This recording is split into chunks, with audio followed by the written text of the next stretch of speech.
Hello friends, welcome to the video. ഞാൻ Anil. ഇന്ന് നിങ്ങൾ കാണുന്നത് നല്ല അടിപൊളി സ്പൈസി ആയ ഒരു പെപ്പർ ബീഫ് റോസ്റ്റ് ആണ്. അപ്പോൾ ഇതിനു മുമ്പ് തന്നെ നമ്മൾ ബീഫിൻ്റെ പല റെസിപ്പീസും ഇട്ടിട്ടുണ്ട്. അപ്പോൾ നിങ്ങൾ കാണാത്തവരാണെങ്കിൽ നമ്മുടെ ഐ ബട്ടണിലോ അല്ലെങ്കിൽ ഡിസ്ക്രിപ്ഷൻ ബോക്സിലോ അതിൻ്റെ ലിങ്ക് ഞാൻ കൊടുക്കാം.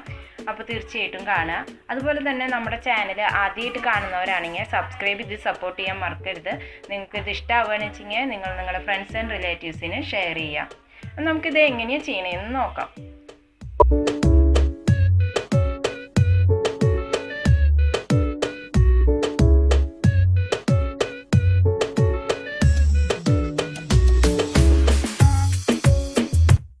അപ്പോൾ ആദ്യം തന്നെ നമുക്ക് ഇതിലേക്കുള്ള മസാല തയ്യാറാക്കാം. അതിനായിട്ട് ഒരു ബേ ലീഫ്, 2 ഏലക്കായ, ഒരു 4-5 കഷ്ണം പട്ട, 6 കരയാമ്പൂ, തക്കോല ഒരെണ്ണം, പെരുംജീരകം ഒരു 4 ടീസ്പൂൺ, കുരുമുളക് 1 ടീസ്പൂൺ, നല്ല ജീരകം 1/2 ടീസ്പൂൺ, ജാതിപത്രി 1, ഇതെല്ലാം കൂടി നന്നായി വറുത്ത് പൊടിച്ച് വെക്കും.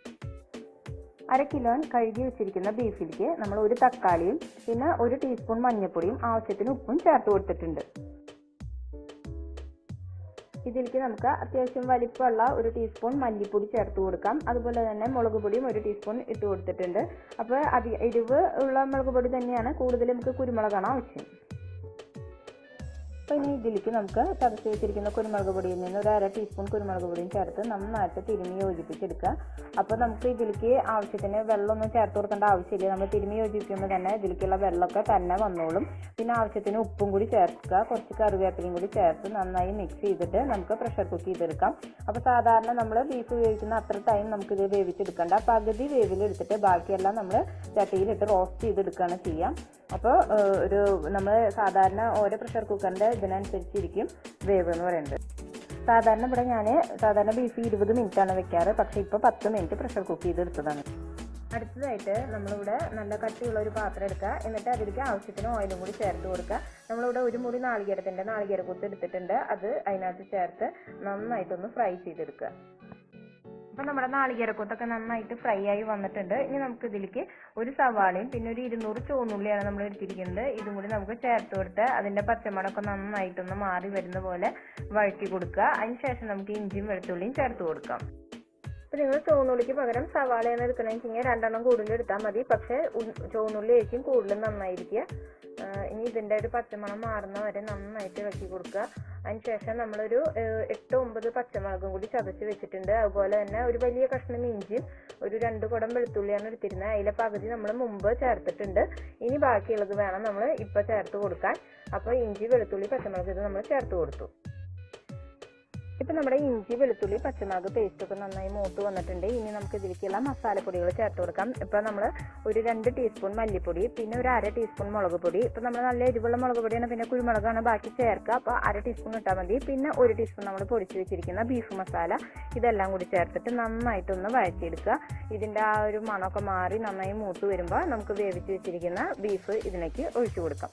ഇനി ബാക്കി പകുതി വേവ് നമ്മൾ ഇതുപോലെ ഇളക്കിയിട്ട് വേണം ഇത് വേവിച്ചെടുക്കാൻ. അപ്പോൾ ഇപ്പോൾ ഈ കാണുന്ന കളറൊന്നല്ല, നമ്മളിതിൻ്റെ ഈ വെള്ളമൊക്കെ വറ്റി ബീഫ് വെന്ത് വരുമ്പോൾ നല്ല ഡാർക്ക് കളറായിട്ട് വരും. അതുവരെ നല്ല ക്ഷമയോടുകൂടി നമ്മൾ ഇളക്കി കൊടുത്തുകൊണ്ടിരിക്കണം. ഇളക്കാതിരിക്കുകയാണെങ്കിൽ അടി കുറച്ച് അങ്ങനെ പിടിച്ചു വരും. അപ്പോൾ അതിൻ്റെ ടേസ്റ്റ് മാറും. അത് കാരണം തന്നെ നമ്മൾ ഇളക്കി തന്നെ ഇതിൻ്റെ വെള്ളം വറ്റിച്ചെടുക്കാൻ ശ്രദ്ധിക്കുക. ഉപ്പിടുമ്പോൾ പ്രത്യേകം ശ്രദ്ധിക്കുക. വറ്റി വരുമ്പോൾ ഉപ്പ് പെട്ടെന്ന് തന്നെ കീറായി നിൽക്കാനുള്ള ഒരു സാധ്യതയുണ്ട്. അപ്പോൾ അത് കാരണം നമ്മൾ ഉപ്പ് എപ്പോഴും കുറച്ച് പിന്നോട്ടായിട്ട് വേണം ഇട്ട് കൊടുക്കാൻ. അപ്പോൾ നമ്മുടെ ഈ മസാലയൊക്കെ ഇളക്കി ഇത് നമ്മൾ ചേർത്തതിന് ശേഷം നമുക്ക് വീണ്ടും ഒരു 1.5 ടീസ്പൂൺ, നമ്മൾ അധികം കുരുമുളക് പൊടിയല്ല ഇടുന്നത്, ഒന്ന് ക്രഷ് ചെയ്തതും അങ്ങനെയായിട്ടാണ് ഇടുന്നത് കേട്ടോ. ഒരുപാട് നൈസ് പൊടിയൊക്കെ ഇടേണ്ട ആവശ്യമില്ല. നമ്മൾ വീണ്ടും ഒരു 1.5 ടീസ്പൂൺ ഇട്ട് കൊടുത്തിട്ടുണ്ട്. അപ്പോൾ നമ്മുടെ വീട്ടിലെ കുട്ടികളുടെ കഴിക്കാവുന്ന എരിവൊക്കെ നമ്മളൊന്ന് ശ്രദ്ധിക്കുക. കൂടുതൽ എരിവ് വേണമെങ്കിൽ നിങ്ങൾക്ക് കൂടുതൽ ചേർക്കാവുന്നതേ ഉള്ളൂ. അത് കുരുമുളക് പൊടിക്ക് നമുക്ക് അവസാനമായാലും ചേർത്ത് കൊടുക്കാവുന്നതേ ഉള്ളൂ. അപ്പോൾ 1.5 ടീസ്പൂൺ ഇട്ടിട്ട് അതുപോലെ തന്നെ നമ്മുടെ ബീഫ് മസാല ഒരു 1/2 ടീസ്പൂൺ കൂടി നമുക്ക് ചേർത്ത് കൊടുക്കാം. ലാസ്റ്റ് സ്റ്റേജിൽ ചേർത്ത് കൊടുത്താലും മതി. ഇനി നന്നായിട്ട് ഇളക്കി കൊടുക്കുക. അതുപോലെ തന്നെ കറിവേപ്പില ചേർത്ത് കൊടുക്കുക. ഇനി ഇളക്കി യോജിപ്പിച്ച് ഇതിൻ്റെ വെള്ളമൊക്കെ മാറി ഇപ്പോൾ അതേ കളറൊക്കെ ഒന്ന് ജസ്റ്റ് ചേഞ്ച് ആയി വന്ന് തുടങ്ങിയിട്ടുണ്ട്. അപ്പോൾ ഇനി എങ്ങനെ ഒരുപാട് ഡ്രൈ ആയിട്ട് വേണമെന്നുണ്ട് വെച്ചെങ്കിൽ നിങ്ങൾ ഒന്ന് മീഡിയം ഫ്ലെയിമിലിട്ടിട്ട് ഇളക്കി കൊടുത്തുകൊണ്ടിരിക്കുക. അപ്പോൾ പിന്നെ നമുക്ക് ഒട്ടും തന്നെ ഒരു ഗ്രേവി, നമ്മളിപ്പോൾ അത്യാവശ്യം നല്ലൊരു ഗ്രേവി ടൈപ്പ് പോലെ, ഗ്രേവി അല്ല എന്നാലും നല്ലൊരു കുഴമ്പ് പരുവം, ആ ഒരു പരുവത്തിൽ വെച്ച് നിർത്തുകയാണ്. ഇനി ഇത് തണുത്ത് കഴിയുമ്പോൾ നല്ല ഇതായിട്ട് വന്നോളും, കട്ടിക്ക് വന്നോളും. അപ്പോൾ ഈ ഒരു സ്റ്റേജിൽ ഞാൻ നിർത്തുകയാണ്. അപ്പോൾ നമുക്ക് വളരെ എളുപ്പത്തിൽ തന്നെ തയ്യാറാക്കാം. അധികം ഇൻഗ്രീഡിയൻസും കാര്യങ്ങളൊന്നും വേണ്ട. അപ്പോൾ എല്ലാവരും ട്രൈ ചെയ്ത് നോക്കുക. എന്നിട്ട് നിങ്ങളുടെ ഫീഡ്ബാക്ക് തീർച്ചയായിട്ടും എന്നെ അറിയിക്കണം. അതുപോലെ തന്നെ നമ്മുടെ ചാനൽ ആദ്യമായിട്ട് കാണുന്നവരാണെങ്കിൽ സബ്സ്ക്രൈബ് ചെയ്ത് സപ്പോർട്ട് ചെയ്യാൻ മറക്കരുത്. അപ്പോൾ നിങ്ങൾക്ക് ഇഷ്ടമാവുകയാണെങ്കിൽ ഫ്രണ്ട്സ് ആൻഡ് റിലേറ്റീവ്സിന് ഷെയർ ചെയ്യുക. അപ്പോൾ അടുത്ത റെസിപ്പിയുമായി നമുക്ക് വീണ്ടും കാണാം. താങ്ക്